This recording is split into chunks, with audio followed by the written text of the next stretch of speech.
Vamos lá pro segundo round? Já? Segundo round. Olha, deixa eu só... Sabe quem tá aqui? Minha mãe. Mesmo? Que Vera maravilha. Lúcia. É.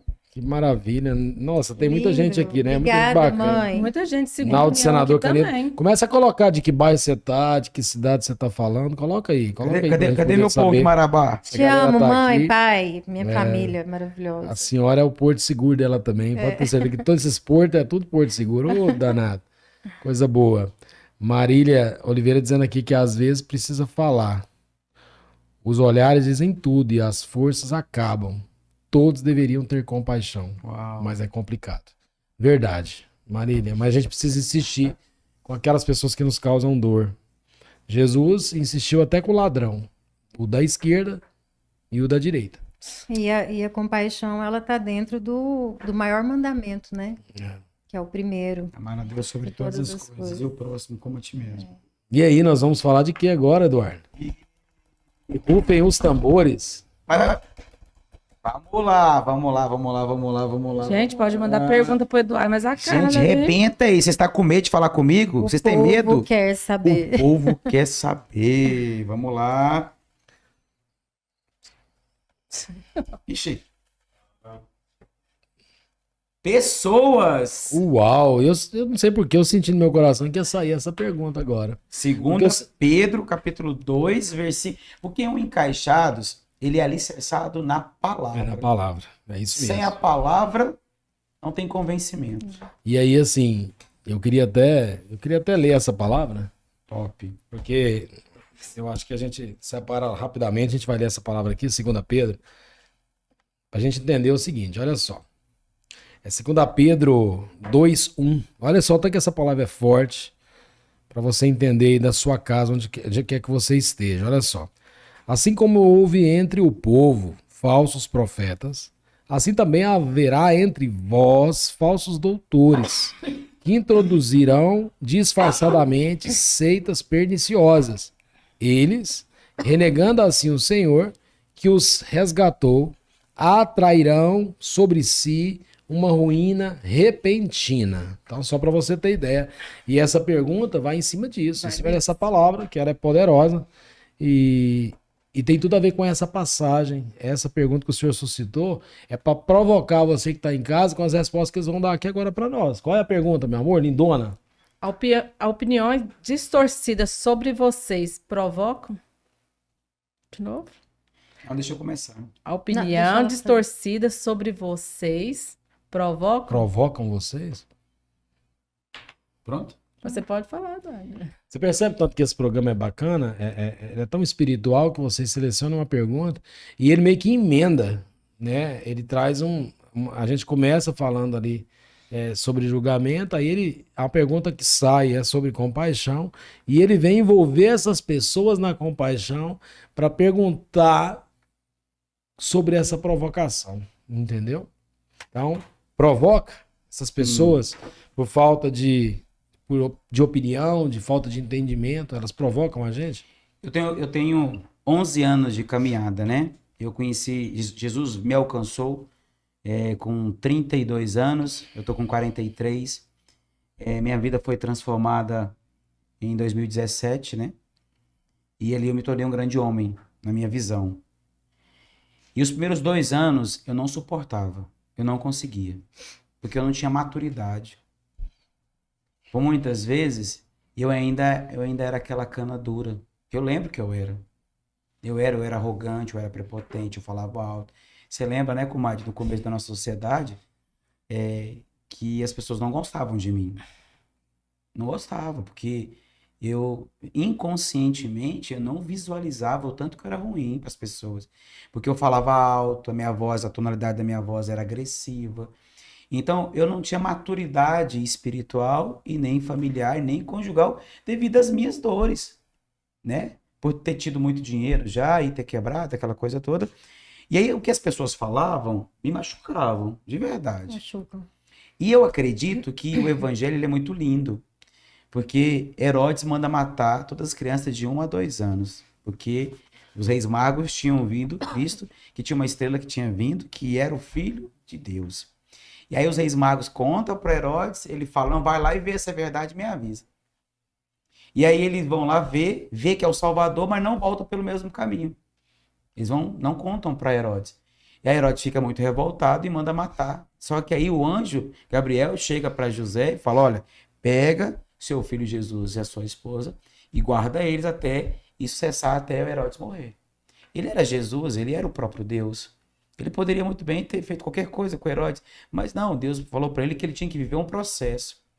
E eu acredito muito em muitas datas, né? 2, 3, 7, 12, 9, 12, 21, 30, 33, 40, 50, 72, 148. Eu acredito que muitas coisas acontecem nessas datas para crescimento. E nesse processo, nos primeiros 2 anos, para mim, e o que as pessoas, eu sabia que as pessoas falavam, eu sabia, mas era necessário para isso acontecer, para eu ativar a compaixão. Porque pessoas, as mesmas pessoas que um dia te derrubam, são as mesmas pessoas que um dia vão te levantar. São as mesmas que um dia apunhalam você pelas costas, vai ser um dia as pessoas que vão mais te amar. E isso é um ensinamento, isso é um crescimento. É como se colocasse no deserto, Mateus capítulo 4, para que Jesus pudesse ser realmente doutrinado, treinado para viver o sobrenatural. Então, os 2 primeiros anos para mim poder finalizar, que eu quero responder pela primeira vez todas as 8 perguntas, eu vou ser bem exemplar, porque eu tenho que quebrar a regra. Então, assim, para mim, nos primeiros 2 anos eu não tinha maturidade. E aí me machucava. Mas depois que eu passei na máquina de cana, eu aprendi a não ligar. E eu entendi que tudo que planta, colhe. Então, se eu dou importância para aquela pessoa... Mas o julgamento, para você, fez você crescer também, demais. Né? É como se fosse Gênesis capítulo 37. O ciúme dos irmãos jogou José do Egito no poço. O ciúme dos irmãos fez com que José do Egito pudesse ser vendido em preço. Aquela história toda, lá de Gênesis 37 para 47.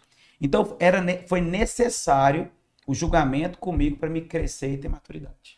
Aí a pergunta, cara, emendando nisso que ele tá falando, as pessoas têm opinião distorcida demais? As pessoas demais. distorcem as opiniões? E muito.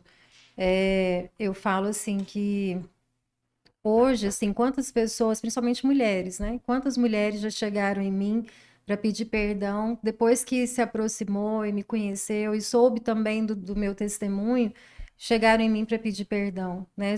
Por algo que elas acreditavam distorcido. E muitas vezes, né, vem de encontro à pergunta, o distorcido vem daquilo que está dentro dela, daquilo que... dos traumas, né, das dores dela, daquilo que ela cresceu, né, aprendendo, daquilo que machucou ela, principalmente assim, na vida afetiva mesmo, né. Eu nunca esqueço uma vez que a Rafaela era pequenininha, e aí eu cheguei no Padre Luiz, lá na Santa Terezinha, né, chorando, porque assim, como dói tanto, né, por mais que você, assim, fixe os olhos em Jesus, eu tô aqui por Deus, é por Ele, né? Só que aquilo dói em você também, porque as pessoas viram a cara para você, pessoas que antes te cumprimentavam, te abraçavam, de repente elas não te cumprimentam mais.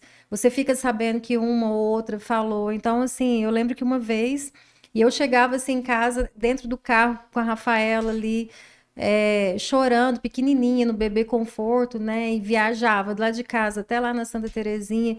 E ali, assim, só eu sei, né, o que era eu sentar ali e ver, assim, que a minha filha não tinha um pai presente, ver que eu não tinha, via marido e mulher ali, família e tudo, eu não tinha e não era nem por mim, eu sempre pensava, assim, na Rafaela, que não tinha presença do pai, né, e as pessoas não têm noção disso. E uma vez eu cheguei lá no Padre Luiz, no confessionário, eu chorava, assim, de dor mesmo.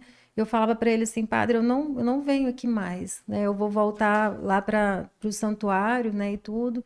Só conectando que pessoas que teoricamente são líderes, pessoas que têm teoricamente pessoas que estão à frente, nível de conhecimento, e são essas pessoas. São essas pessoas.